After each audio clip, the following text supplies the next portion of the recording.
Save on O'Reilly Brake Parts Cleaner. Get 2 cans of O'Reilly Brake Parts Cleaner for just $8. Valid in-store only at O'Reilly Auto Parts. O'Reilly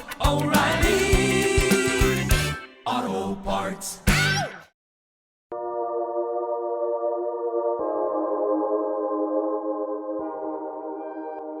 Julee Rosanoff is a pioneer in specialty tea dating to 1990 when she co-founded the Perennial Tea Room near Pike's Market on the Seattle waterfront.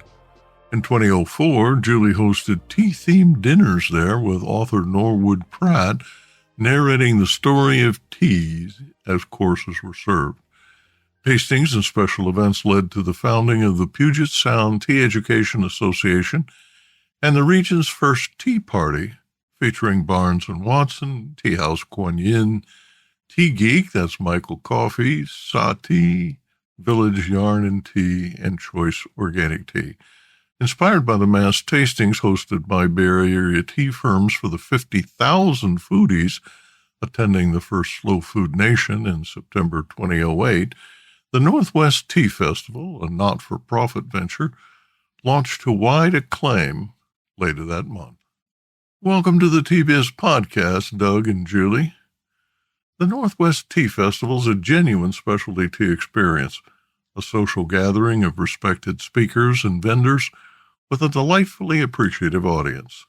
Julee, tell us what inspired you to get involved in hosting this event. What inspired me to start the festival was Norwood Pratt.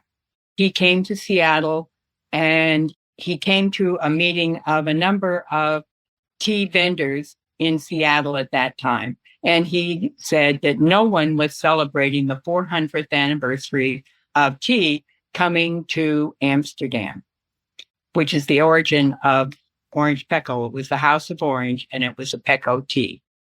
So we said, we'll do this. And we spent a year sorting it out. And the following year, we had our first tea festival. And we've had them every year since then, except for COVID. And we were down for 3 years, and now we're back. But that's how it started. I didn't know what was going to happen the first year we did it. And the most exciting thing for me was having 500 people standing in line waiting to get in that first day.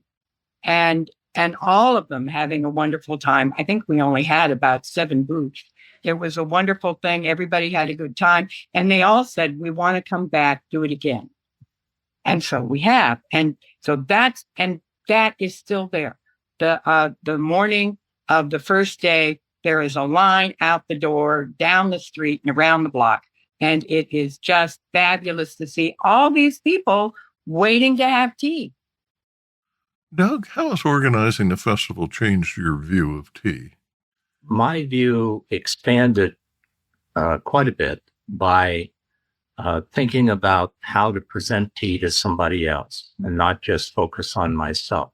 And the idea of really delving into speakers, bringing in speakers and people to talk about the culture behind tea and all the various social aspects of tea nationwide, and how I really became more engrossed with tea by working on the festival. So I kind of did my homework and learned a lot more, and were able to have contact with some pretty amazing people, not only locally, but nationally and internationally, either in person or via, some sort of media. So yeah, it did change and grew my understanding and appreciation and a love of tea. It's hard to measure, but it had a huge impact. It's a wonderful story about the show's origin. I've attended several and found new events and activities as it matured. Will you give listeners a glimpse of what will happen this year? What makes this year's show special? What makes this year's special is that we're still coming out of COVID. We're still reorganizing and getting ourselves together. And Doug and I, after 17 years, are stepping back a bit. And so new people are in charge, and they're doing a really incredible job. They're working very hard. And some things will be different. some things will be the same, and it's going to be very exciting watching them come to success with all this new experience and responsibility that they haven't had before. It's going to be great to see. Will you tell us, Doug, a little more about the venue and the show's layout? Over the years, we've moved around a number of places depending on spot sizes and so forth. It's always been centered in the downtown area of Seattle and Seattle Center complex. The current venue is an exhibition hall.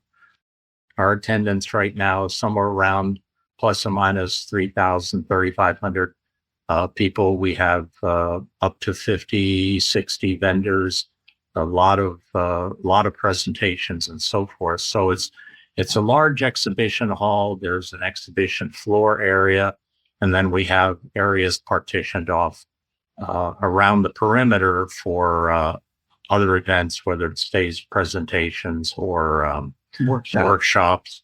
And the tea bar is a concept that has been developed not by Julee and I. This was something that was brought in by other people on our planning committee, and they've really developed it and turned it into a very exciting way of allowing people to have and experience tea rather than just walking around between vendors and getting tastes, which is important. But this was a little bit more interaction that's kind of in between the formal presentations and workshops, and it's very accessible to people, and it's been very well received. I want to focus momentarily on an emerging trend, retailing tea by offering memorable experiences. Everyone in America knows what tea is, but millions have not experienced or enjoyed the exquisite taste of specialty tea. Julee, will you describe how the festival makes it easy for a commodity tea drinker to be awakened to tea's culture, style, and taste? First off, people come in and see maybe 40 or 50 vendors, all of whom have their own version of exquisite tea. And everybody who comes in receives a sample teacup. It'll hold about 2 ounces of tea. And as they walk around, they can taste all of the teas that all of the vendors are brewing all day long for 2 days. And they can talk about what the teas are. They can ask questions. All of the vendors are going to have plenty of information, and they're going to have samples. If there's something someone really likes, they can take some home. And if they don't like it, they can throw it out and start again somewhere else. But because that happens, it's a taste. Your taste has to grow and develop, and you might not welcome a pu'er if you've been drinking Lipton tea bags. So that's a big difference. And but you can. There is a wide open range of what people can try and taste. And that's just with the vendors. And then if they go to the tea bar, they can sit and try different kinds of teas and have them 3 or 4 different times, that they'll re-steep, because re-steeping is a concept that only comes with with exquisite kinds of teas. And if people aren't used to that, then that's a whole new experience for them. And so there's a wide range of varieties and experiences that people can have, and that will just awaken their taste buds and their sensitivity to tea and its wonderful range of experience and flavors. Doug, what's going through their mind when someone's face lights up after tasting these teas?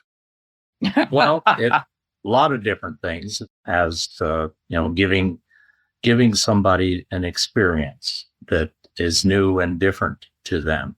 And that is one of the core things of the tea festival, our tea festival, which is, isn't a commercial event. It's not really a trade show where vendors are selling to other businesses, where our focus is with the person who's actually going to be drinking the tea.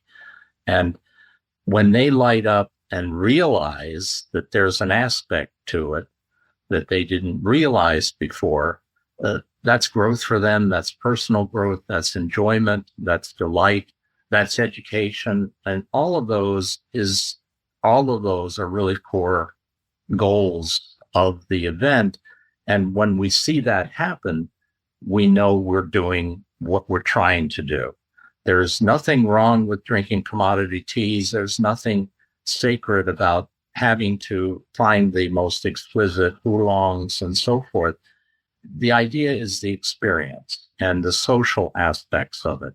And that was also one of the biggest challenges with COVID, was the social aspects and being able to see that response from people and experience that and be able to exchange that back and forth was so truncated because socially we couldn't be social as much. And, with all the media that became available, well, that sort of helped a lot and certainly is expanded the capacity to be able to do that from a great distance.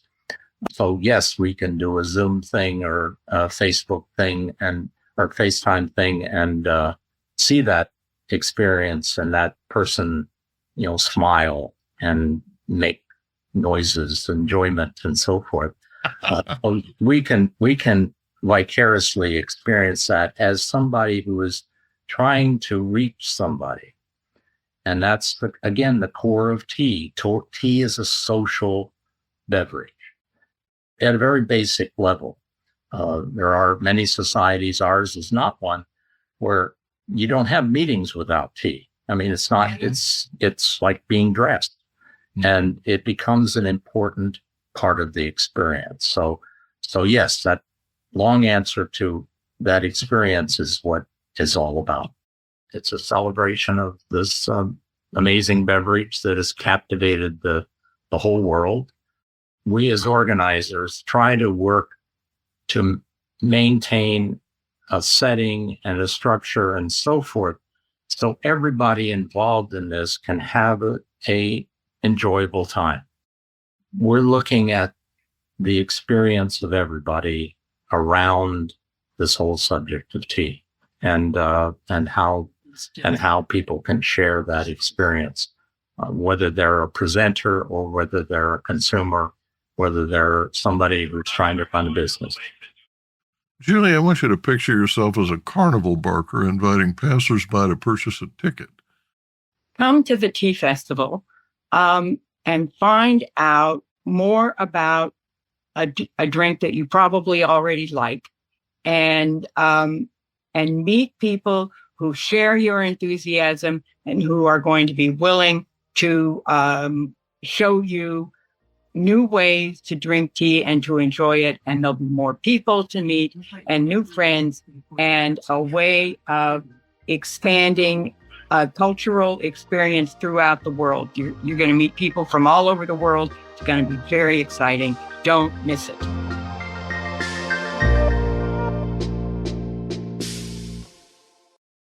Produced by Adavita Studios. Connect your voice to the world. Save on O'Reilly Brake Parts Cleaner. Get 2 cans of O'Reilly Brake Parts Cleaner for just $8. Valid in-store only at O'Reilly Auto Parts. Oh,